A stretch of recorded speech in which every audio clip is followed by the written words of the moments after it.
दोस्तों, जब नई नई शादी होती है तो पति पत्नी में प्यार बहुत ज़्यादा होता है। समय के साथ प्यार कम हो जाता है और फिर एक दौर आ जाता है जब वो एक दूसरे के साथ बातचीत भी नहीं करते। ऐसा बिना कारण नहीं होता। इसके पीछे जो छोटे छोटे कारण जिम्मेवार होते हैं उनके बारे में कोई ज़्यादा सोचता नहीं है। आज की कहानी आपको इन सब कारणों को अवगत कराएगी और सोचने पर मजबूर कर देगी। और वीडियो अच्छा लगता है तो चैनल को भी सब्सक्राइब जरूर कर लीजिएगा।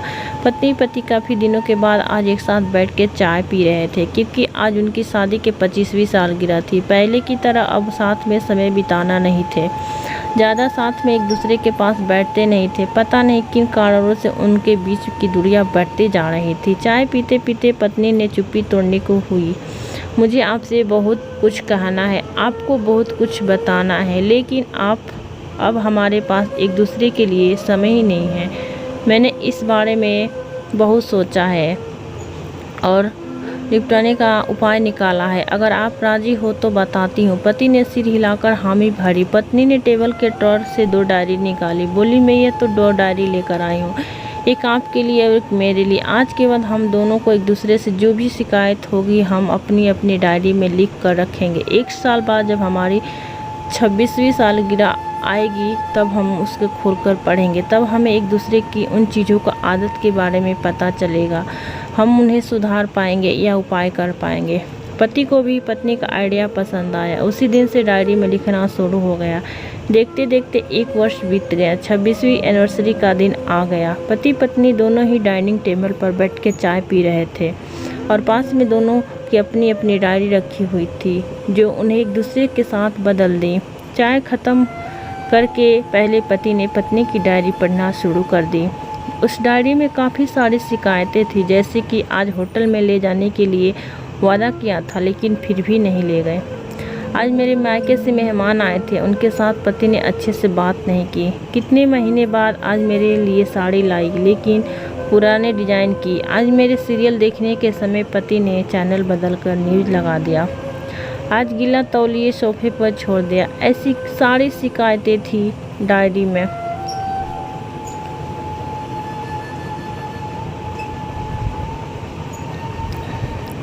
डायरी को पढ़ते पति की आंख में आंसू आ गए। पति को काफ़ी अफसोस हुआ।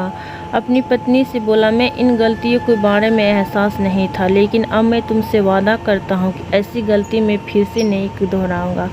अब पत्नी ने पति की डायरी खोली। पत्नी ने डायरी के सारे पन्ने पर लेटे, लेकिन पूरी तरह से खाली थी। कहीं भी एक शब्द भी नहीं लिखा था। पत्नी बोली, आपने तो डायरी में कुछ लिखा ही नहीं है। पति बोला, आखिर देखो, मैंने उसी पर लिखा है। उस पन्ने पर लिखा था, तुमने मेरे लिए और मेरे परिवार के लिए इतने सालों में जो त्याग किया है, अब सबको जितना प्यार दिया है, उसके आगे मैं तुम्हारे खिलाफ इस डायरी में कुछ भी नहीं लिख सकता। और इससे भी ज़रूरी, मुझे कभी तुम में कोई कमी देखने की इच्छा हुई ही नहीं है। ऐसा नहीं है कि तुम में कोई कमी नहीं है, लेकिन तुम्हारे प्यार, समर्पण और त्याग आगे तुम्हारी कोई भी कमी बहुत छोटी है। मेरी अहमियत गलियों को छोटी है। अनगिनत गलतियों को नज़रअंदाज करके तुमने कठिन जीवन में मेरे लिए साए की तरह साथ दिया, हमेशा मेरे साथ खड़ी रही। तुम ही बताओ भी, अपने ही साए में दोष निकाले तो निकाले कैसे। अब पत्नी की आंख में नम की। पत्नी ने पति के हाथ से अपनी शिकायत डायरी ले ली और उसे जला दिया। पत्नी का रिश्ता दूसरे पर विश्वास पर टिका होता है, उसी से वो मजबूत होता है। उम्र के उस दौर में पति पत्नी को अच्छे से समझ लेनी चाहिए। एक दूसरे में गलतियां, कमियां निकालने के बजाय अगर एक दूसरे का साथ रखा जाए कि अगर उसके साथी के लिए कितना त्याग किया है, तो इससे उसका रिश्ता और भी ज़्यादा मजबूत होगा। दोस्तों, छोटी सी कहानी लिखने में पीछे मेरा प्रयास है इन पति पत्नी में बढ़ते जा रही दूरियां कम हो सके, खासकर गलत फहमियों की वजह से या सिर्फ बात ना करने की वजह से बढ़ती जा रही है। दूरियों को आराम से, शांति से बैठकर बात करने में कम किया जा सकता है। खत्म